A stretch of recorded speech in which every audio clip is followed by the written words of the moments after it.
TV입니다. 자, 오늘은 2020년 8월 이제 이 과목 풀어볼 건데, 제가 미리 한번 풀어봤을 거잖아요. 근데 여기 중요한 내용이 너무 많이 나옵니다.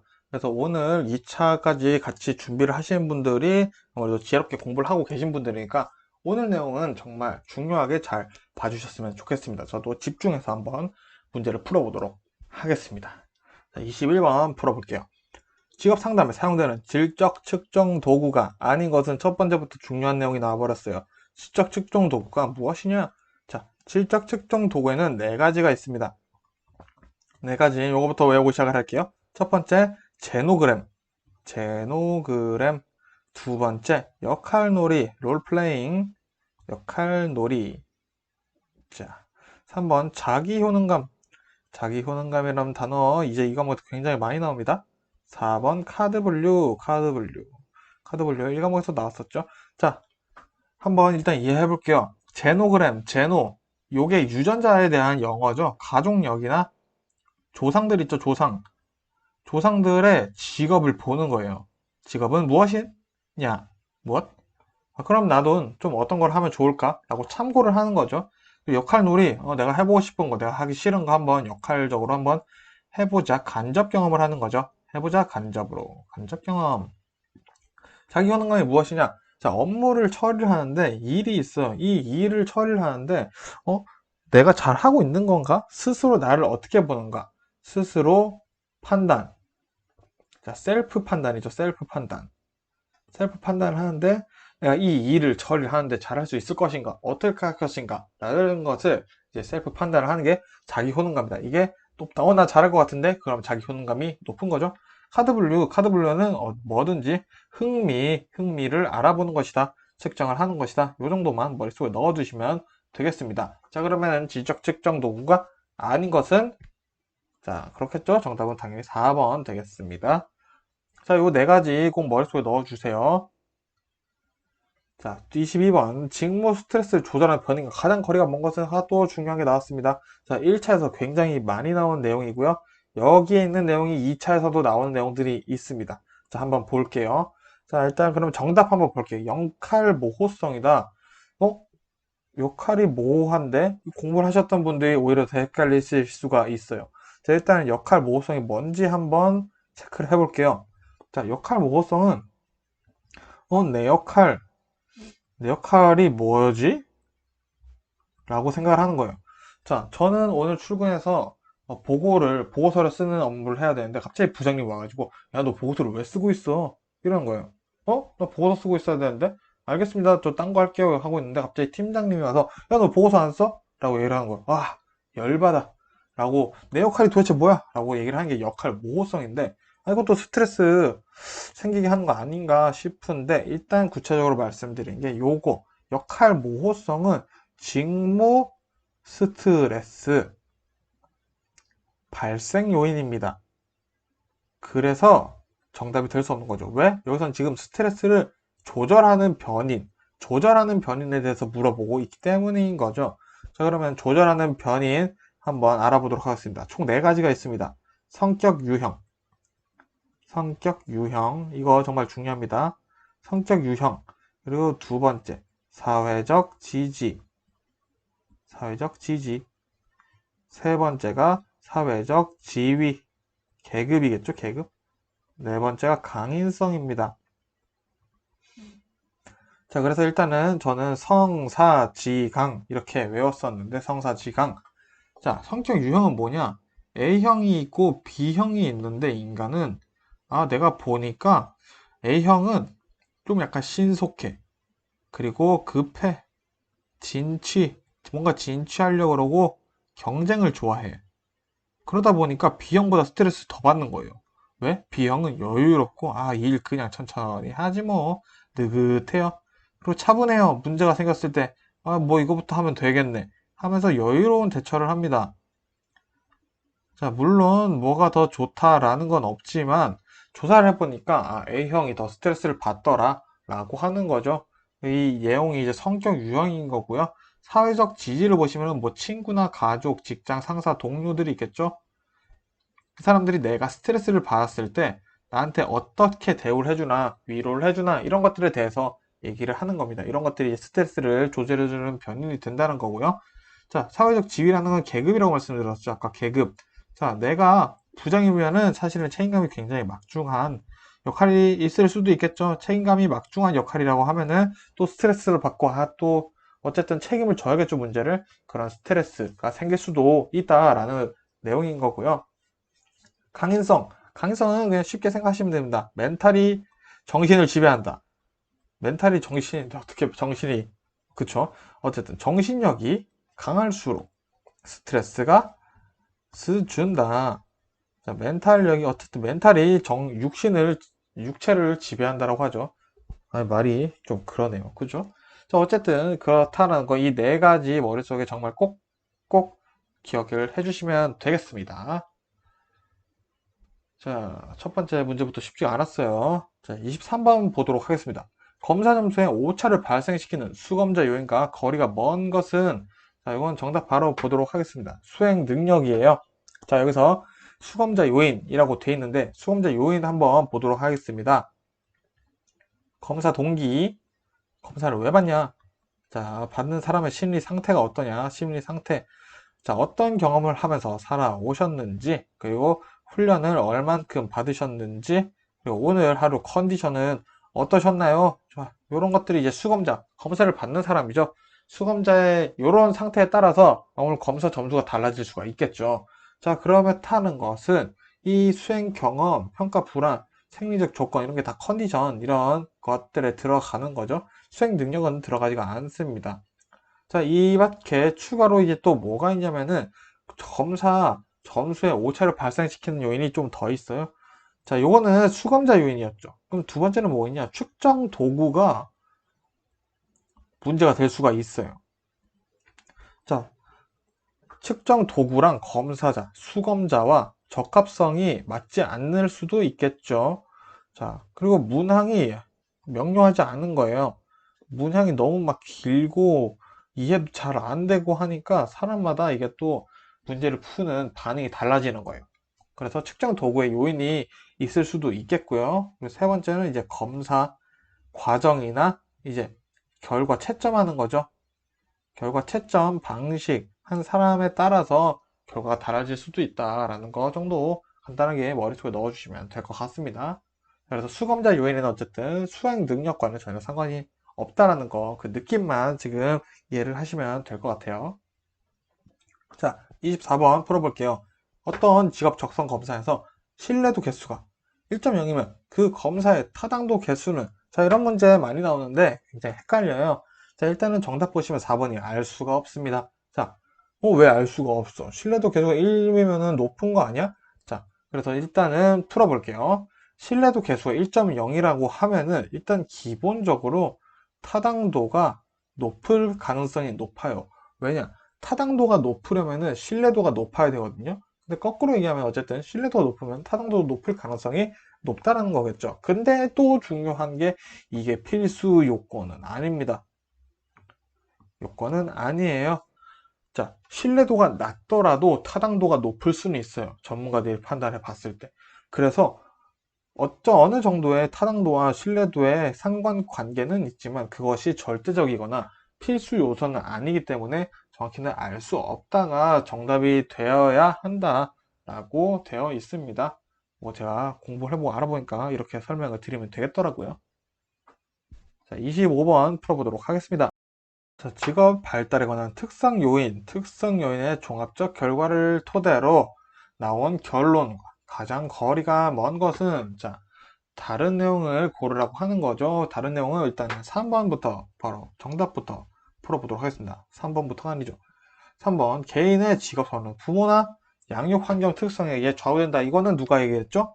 이거는 로가 얘기를 했습니다. 로. 이거는 분명히 부모 양육 환경에 대해서 얘기를 한 거, 로라는 거 머릿속에 꼭 있으시면 되고요. 나머지가 이제 특성 요인 이론에 대한 얘기인 거겠죠. 자, 개인은 신뢰할 만하고 타당하게 측정을 될 수 있는 고양 특성의 집합이다. 직업 선택은 직선적이며 연결이 가능하다. 자, 요거 이제 핵심이죠. 어쨌든. 자, 그리고 특성 요일이 이론의 핵심입니다. 4번 개인의 특성과 직업의 요구사항 간의 상관이 높을수록 직업적 성공의 가능성이 커진다까지 특성 요인 이론의 어쨌든 핵심 내용이다 라고 이해를 하시면 될 것 같습니다. 자, 26번 직업 흥미 검사에 대한 설명으로 틀린 것은이니까 정답 한번 먼저 볼게요.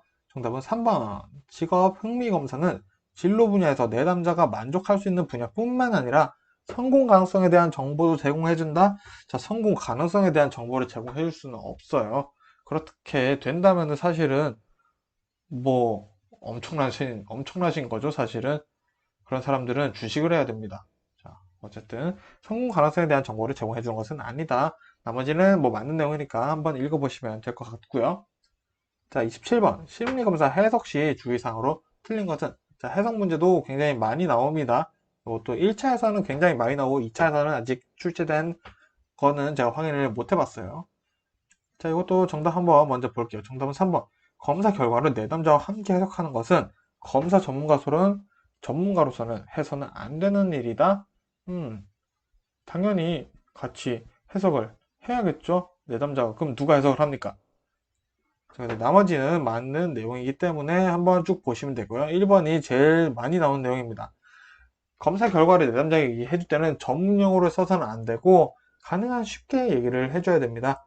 그리고 2번도 검사의 점수보다는 진점수의 범위를 말을 해주는 게 중요하다라고 돼 있고요. 내담자의 방어를 최소화하기 위해서 상담자는 중립적이고 무비판적으로 반응을 해야 된다. 그리고 추가로 내담자의 반응도 고려를 하면서 심리 검사를 해석해 줘야 한다. 라는 내용까지 머릿속에 넣어주시면 되겠습니다. 28번 보겠습니다. 28번 같은 경우 일단은 문제가 있었어요. 하지만 저희는 한번 풀어보겠습니다. 작업자 중심의 직무 분석에 관한 설명으로 옳지 않은 것은, 여기서는 정답이 1번, 2번 둘 다 해당된다 라고 되어 있는데 한번 이유를 볼게요. 직무를 수행하기 위해 구체적으로 인적 요건을 밝히는 직무 기술서로 나타낸다. 자, 이게 옳지 않은 것이다 라고 일단은 요번에 추가가 된 거죠. 이것도 옳지 않다 라고 일단 한번 볼게요. 2번 직무에서 수행하는 과제나 활동이 어떤 것들인지 파악하는데 초점을 둔다. 이것도 틀린 내용이라고 돼 있네요. 자, 그럼 맞는 내용만 보도록 할게요. 이거는 문제에 오류가 있었기 때문에 다시는 안 나올 가능성이 있기 때문에 맞는 내용을 보겠습니다. 자, 작업자 중심 직무 분석에서는 어떠한 직무에서 사용할 수 있는 표준화된 직무 분석 질문지를 제작해서 사용할 수 있고요. 그리고 지식, 기술, 능력, 경험 등 작업자의 개인 요건들로 직무를 표현해야 한다라고 되어 있습니다. 그래서 맞는 내용만 보시면 될 것 같아요. 29번 풀어볼게요.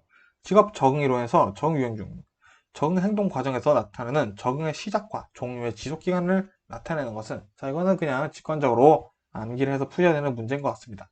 정답은 4번 인내하고 보시면 되겠습니다. 뭐 많이 나오지도 않아요. 30번 사회학습 이론에서 기본한 진로 발달 과정의 요인으로 다음 사례와 밀접하게 관련되어 있는 것은, 자, 보기 한번 읽어볼게요. 신입사원 A씨는 직무 매뉴얼을 참고하여 업무 수행을 한다. 그러나 이런 방법을 통해 신입사원 때는 좋은 결과를 얻더라도 승진하여 새로운 업무를 수행할 때는 기존의 업무 수행 방법을 수정해야 할지도 모른다. 자, 그러니까 어쨌든 내가 입사를 했는데 매뉴얼을 받았어요. 매뉴얼도 하니까 너무 잘 되는 거예요. 그래서 칭찬을 많이 받았는데 승진하고 나니까 이 매뉴얼이 현실적이지 않은 거예요. 내가 해야 되는 일들이 추가됐는데 이 매뉴얼 따라 하니까 이제는 안 되는 거죠. 아, 이런 문제가 생겨버렸다. 이런 문제는 도대체 어떻게 생긴 거냐라고 물어보는 거죠. 그래서 정답을 보면은 4번입니다. 자, 과제 접근 기술이다. 과제 접근 기술에는 이제 어떤 것들이 있냐면은 내용이 뭐가 있냐. 자, 문제 해결 기술, 문제 해결해주는 기술도 포함되어 있고요. 뭐 인지적이나 정서적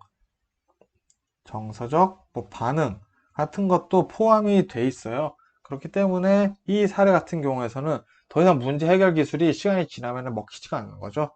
그래서 요거는 과제 접근 기술과 밀접하게 관련이 되어 있다라고 보시면 되겠습니다. 자, 31번 볼게요. 직무 스트레스에 관한 설명으로 틀린 것은 스트레스 내용은 자주 1차에서 나오고 있는 부분이고요.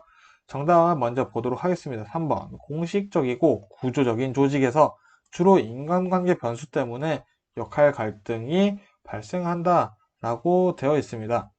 자, 이것도 어떻게 보면은 맞는 내용인데 중요한 거는 여기서 참 문제가 좀 치상이 났어요. 공식적이 아니라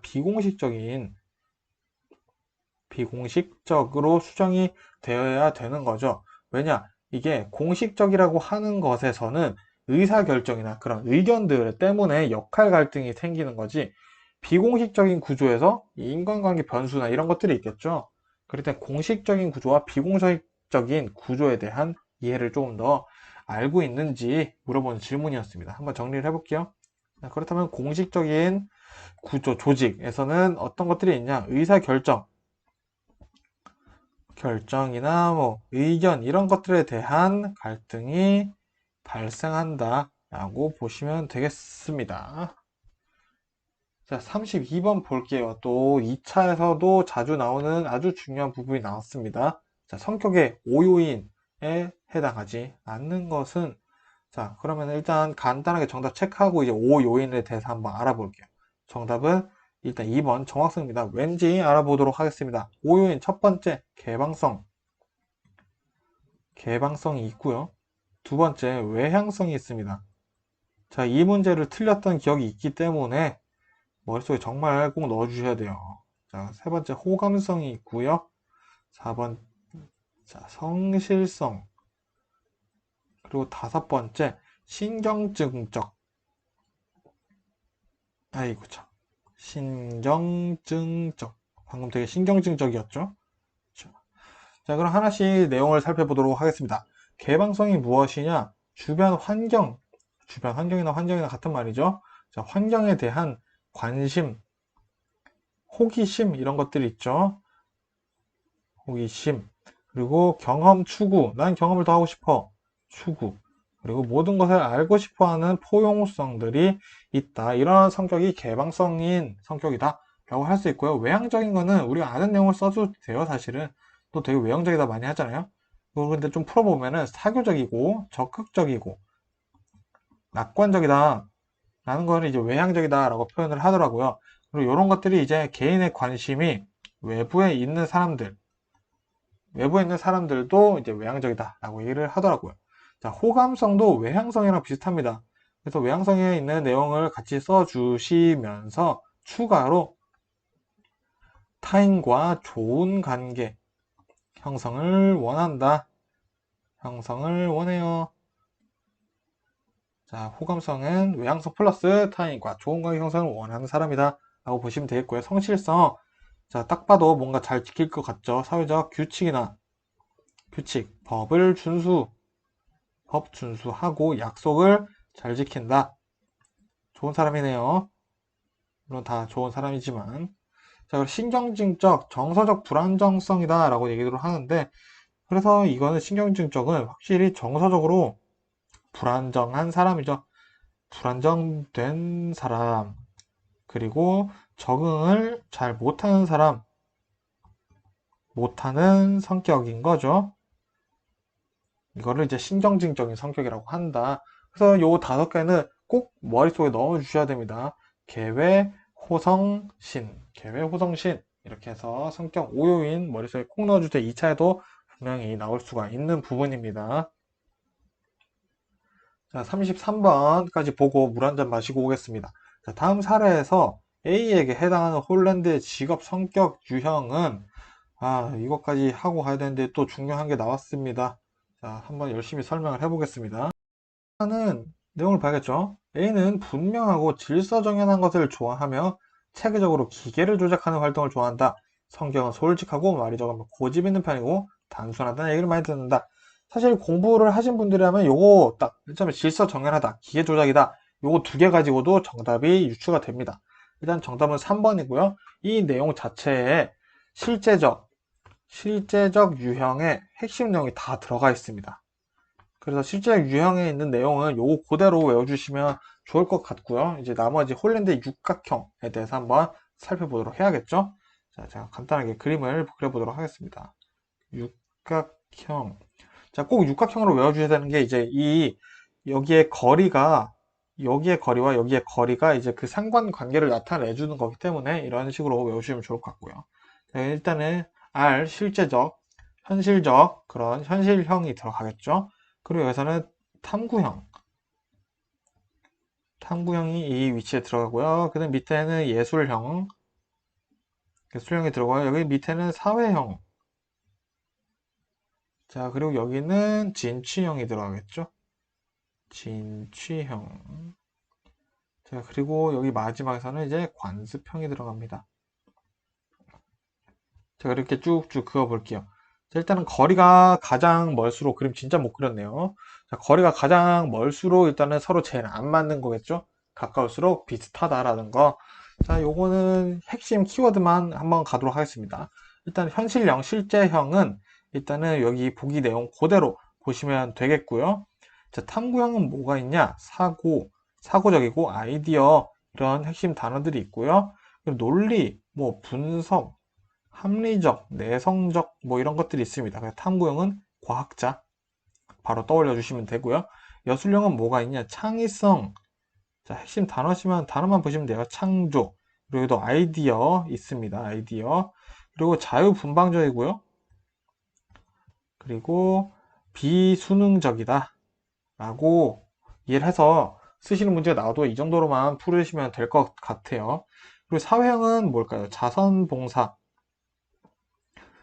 기억나는 되게 좋은 단어들 다 갖다 쓰시면 됩니다. 뭐 친절, 이해, 감정, 이상적, 종교, 추가로 뭐 바텐더 이런 것도 들어간다는 거 이렇게 보시면 돼요. 좋은 단어를 다 넣으시면 사회형입니다.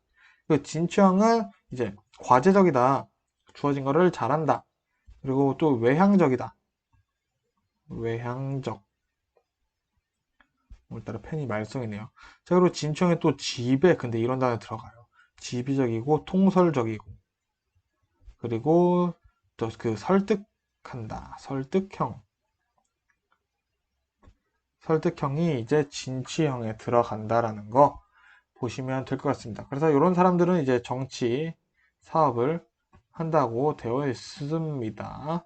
자, 관습형 딱 봐도 공무원 같죠? 공무원 느낌이에요. 되게 동조적이고 자료적이라고 되어 있습니다. 자료적이랑 과지적이랑은 좀 다른 거죠. 그리고 관습형은 또 성실 이런 단어가 들어가 있어요. 그래서 이 정도로만 해서 단어를 머릿속에 넣어 주셔도 이런 문제 지금 33번 같은 문제 나오셨을 때 충분히 푸실 수가 있으니까 일단 머릿속에 이 정도 넣어 주시고 이 육각형 형태 그리고 그 각 형마다 거리 같은 거 머릿속에 넣어 주시면은 이제 어떤 건 어떤 게 안 맞는지 떠올리실 수가 있으니까 그림으로 외워 주시면 좋을 것 같습니다.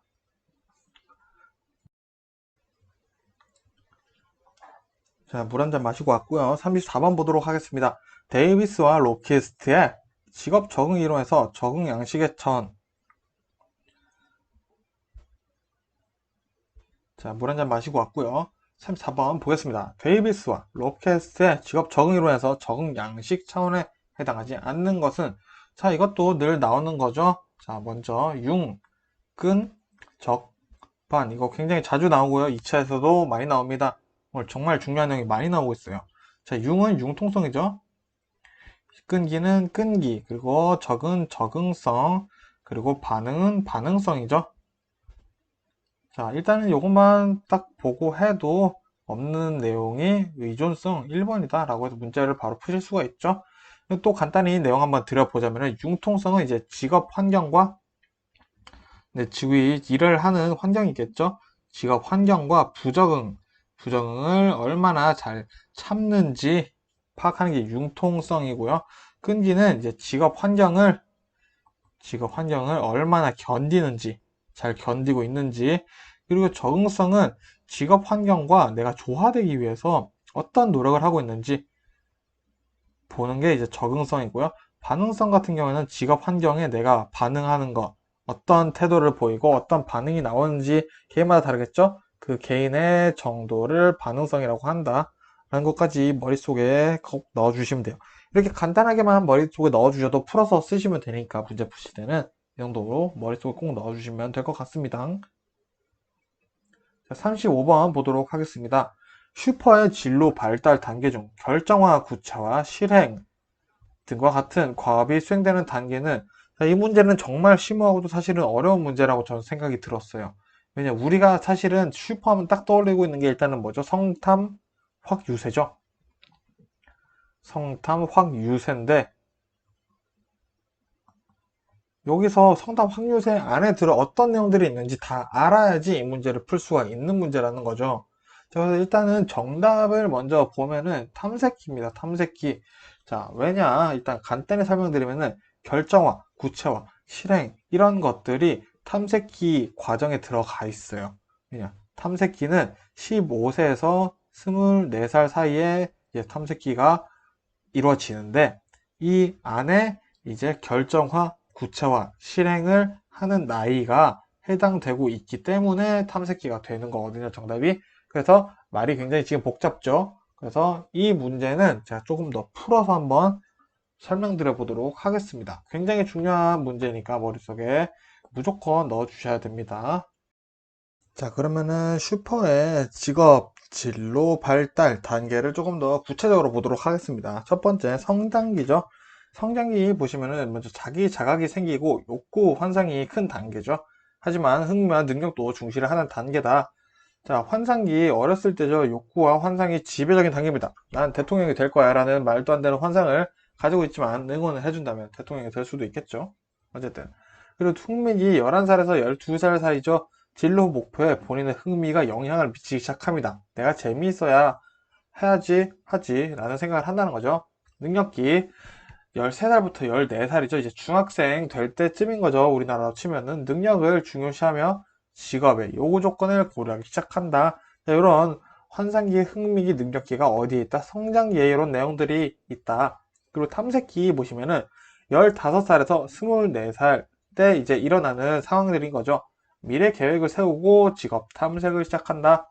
자, 잠정기는 15살에서 17살 때 사이에 이루어지는데, 자신의 욕구나 흥미, 가치, 능력 등을 고려하며 직업에 대한 상상을 하기 시작해요. 뭐 토론도 해보고 이런 것들을 얘기를 하는 거죠. 그러면서 이제 나 이런 직업 하고 싶다 라고 선택을 하는 거죠. 그래서 볼게요. 자, 전환기죠. 18살에서 21살 사이에 이제 이루어지는데, 직업 세계에 필요한 교육과 훈련을 받으며 현실에 마주한다고 되어 있습니다. 자, 이게 무슨 말이냐? 어쨌든 난 이 직업을 가지려고 보니까 컴활도 따야 되고 이런 자격증도 필요하고 이런 교육도 받아야 될 수 있겠구나 라는 그런 현실들을 이제 알게 되기 시작했다는 거죠. 그리고 시험기 22살에서 24살에 이루어지는데, 자신에게 맞다고 생각하는 직업을 가지기 시작하는 겁니다. 처음으로 이제 직업을 가지게 되는 단계라고 할 수가 있겠죠.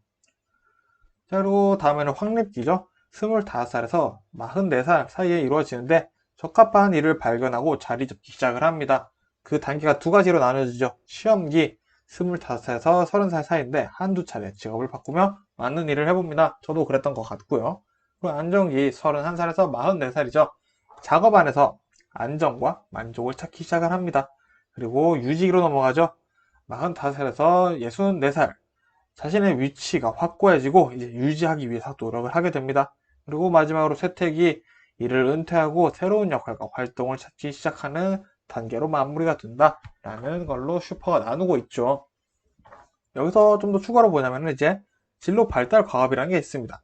여기는 뭐가 있냐? 구체화, 특수화, 실행형, 안정화, 공고화가 있는데 이제 각 나이마다 이루어지는 과업이 있죠. 근데 보시면은 구체화부터 실행형은 다 탐색기 때 이루어지는 과업입니다. 그렇기 때문에 이 문제에서도 탐색기를 좀 더 중요하게 생각을 했다라는 거 볼 수 있고요. 이 일들이 언제 일어나는지 알고 있냐라고 물어보는 질문이었다라는 거죠.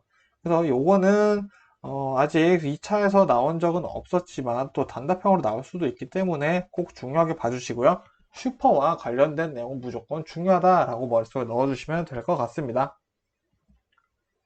자, 그러면 36번 보도록 할게요. 자, 로의 욕구 이론에 관한 설명으로 옳지 않은 것은, 자, 로도 마찬가지로 2차 실무 때 거의 제일 자주 나오는 유형 중에 하나라고 볼 수가 있겠죠. 중요한 내용이 정말 많이 나오고 있습니다. 자, 일단은 이 문제를 먼저 풀어보도록 하겠습니다.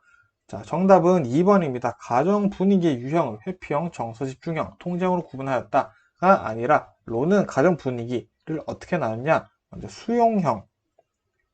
수용형이 있고요. 그 다음에 정서 집중형이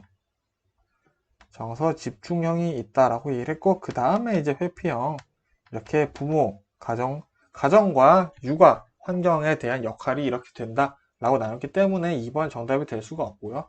지금 중요한 거 2번 직업군 8가지로 나뉘어져 있다. 그리고 뭐 아동기의 형성 등 욕구에 대한 반응으로 직업 선택이 이루어진다. 뭐 이게 중요한 내용인데 로 하면은 이제 나오는 친구들이 있습니다. 그 내용들을 이제 알아보도록 하겠습니다. 2차 때 나온 내용이니까 집중해 주셔야 됩니다.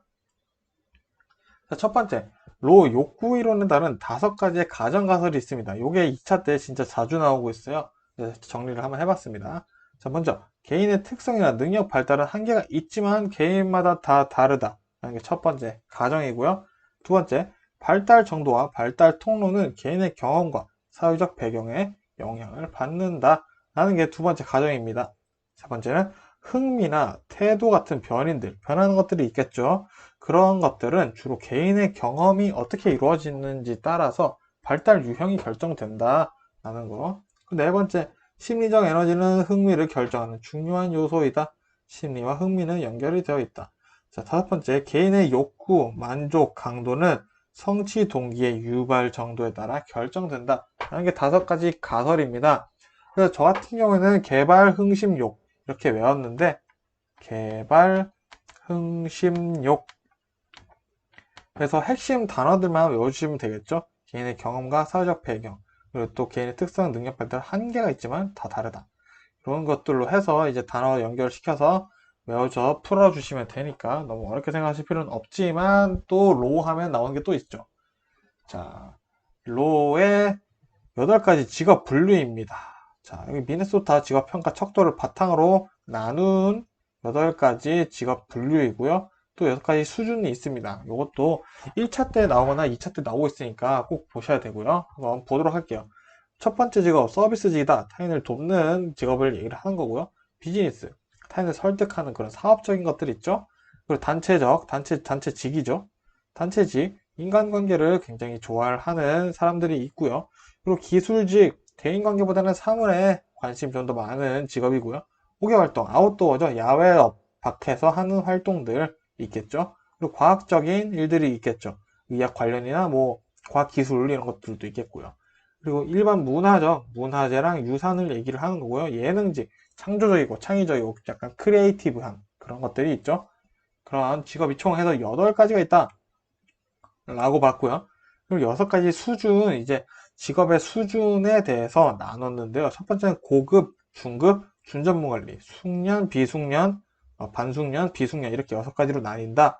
근데 여기 내용이 너무 많은데 제가 좀 추려봤습니다. 고급은 어쨌든 수준은 박사, 중급은 석사, 전문관리는 고등, 뭐 기술 교육 정도, 학사 정도로 생각하시면 될 것 같습니다.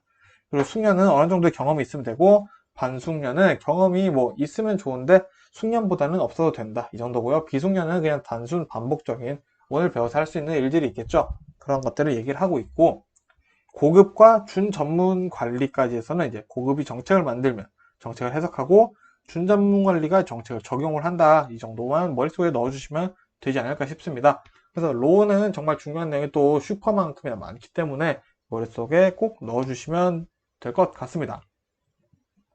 자, 37번 보도록 하겠습니다. 이제서야 좀 여유가 생기네요.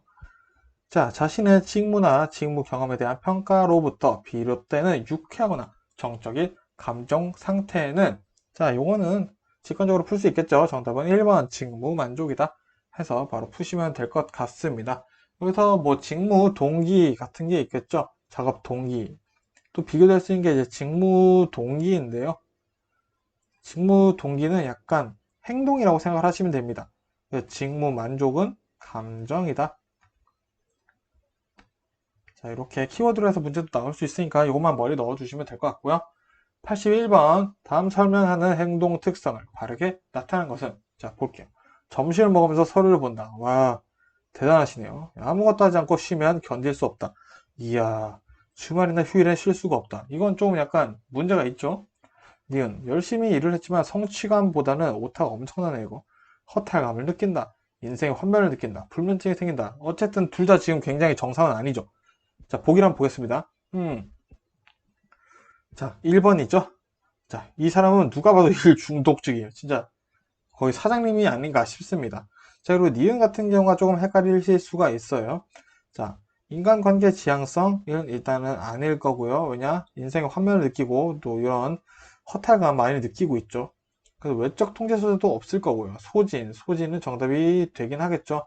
그래서 여기서 조금 헷갈리실 수가 있는 게 A형 성격과 B형 성격인데 이것도 굉장히 많이 나오고 있으니까 한 번 더 말씀드릴게요. 간단히 말씀드리면 A형은 일단은 B형보다는 스트레스를 받을 확률이 더 높다라고 되어 있습니다. A형은 좀 약간 진취적이고 그리고 또 경쟁 이런 거를 좋아해요. 근데 B형은 느긋해요. 여유. 또 이런 것들이 B형의 키워드이기 때문에 문제가 생겼을 때 B형은 뭐 그럴 수도 있지. 이렇게 했는데 A형은 스트레스를 더 많이 받는 그런 형태이다. 라고 되어 있기 때문에 뭐 보기에 제시되어 있는 문제와는 전혀 상관이 없는 거다. 라고 보시면 되겠습니다. 자, 39번 보도록 하겠습니다. 가치 중심적 진로 접근 모형의 명제에 관한 설명으로 틀린 것은, 자, 틀린 것은 문제의 정답 먼저 봐야겠죠? 정답은 4번.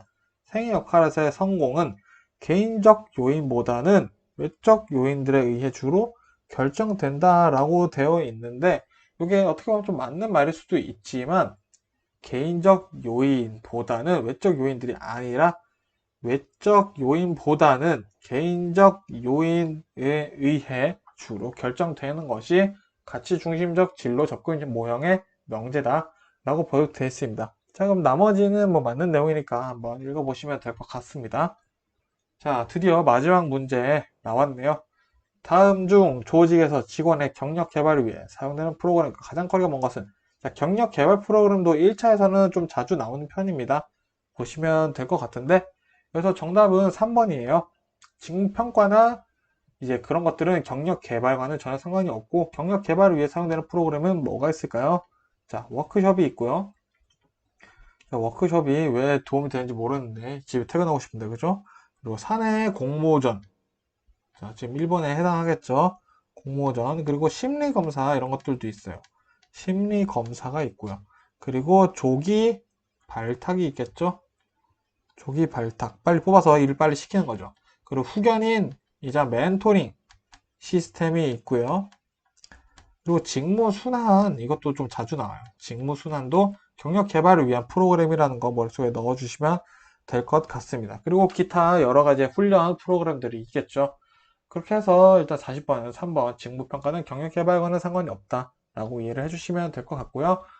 이렇게 해서 2020년 8월 2과목 21번부터 40번이죠. 문제를 풀어봤는데 중요한 내용이 너무나도 많았어요. 2차 실무에서도 나올 수 있는 내용이 정말 많았기 때문에 이 과목 2020년도 8월 2과목은 집중해서 좀 공부를 해주시면 좋지 않을까 싶습니다. 자, 오늘은 여기까지 하겠습니다. 고생하셨습니다.